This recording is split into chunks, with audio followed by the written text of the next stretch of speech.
बीड जिल्ह्यामधल्या आष्टीकडे मला जास्त लक्ष द्यावं लागेल असं पंकजा मुंडे म्हणाले। गेल्या काही दिवसांपासून आष्टीचे आमदार असलेल्या सुरेश धस यांनी परळीमधल्या अवैध धंद्यांच्या विरोधात रान उठवले। यावरून पंकजा मुंडेंनी धसांना टोला मारल्याची चर्चा आहे।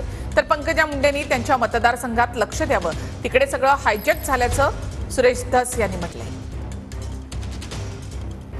कोयते घासून ठेवा अशा प्रकारचं वक्तव्य पंकजा मुंडेंनी केलं होतं, त्यावर देखील धस यांनी टीका केली आहे।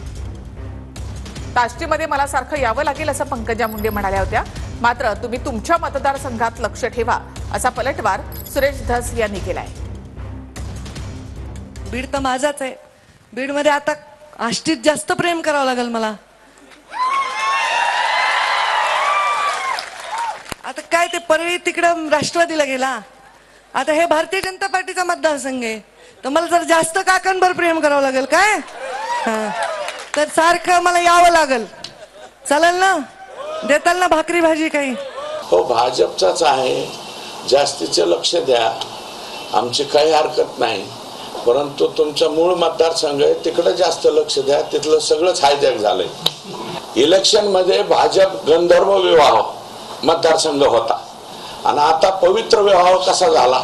ऊस तोडण्याचे कष्ट कमी करण्यासाठी, त्यांच्या कोयत्याला जास्त धार देण्यासाठी, त्याच्या मान देण्यासाठी, त्याला जास्त मजुरी, त्याला जास्त मानधन देण्यासाठी ही पंकजा उभी आहे।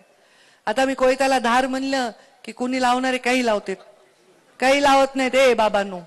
कोयत्याला धार हा एक वाक्प्रचार आहे, हा एक शब्द आहे, ही एक भावना आहे। लगेच पंकजाताई म्हणल्या कोयते घासून ठेवा। अरे ह्याच्यासाठी म्हणले होते कोयते घासून ठेवा, पण तोडायला जाऊ नका, मतदान करून जा। हाय काय हे लोक लगेच कोयते म्हणल्या तोडू बाबा? हाय का मी गुंड?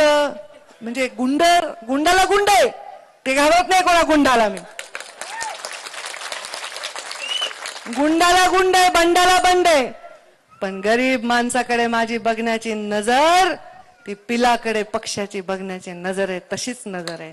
पंकजाताईंना माझी विनंती आहे, जास्तीत जास्त लक्ष तिथल्या राखेवरती द्या, जास्तीत जास्त लक्ष तुमच्याच मतदारसंघातल्या, तुमचाच मतदारसंघ तो वाळूवरती द्या, तुमच्याच मतदारसंघातल्या गायरान जमिनी हडप केल्या गेलेल्या त्याच्यावरती लक्ष द्या।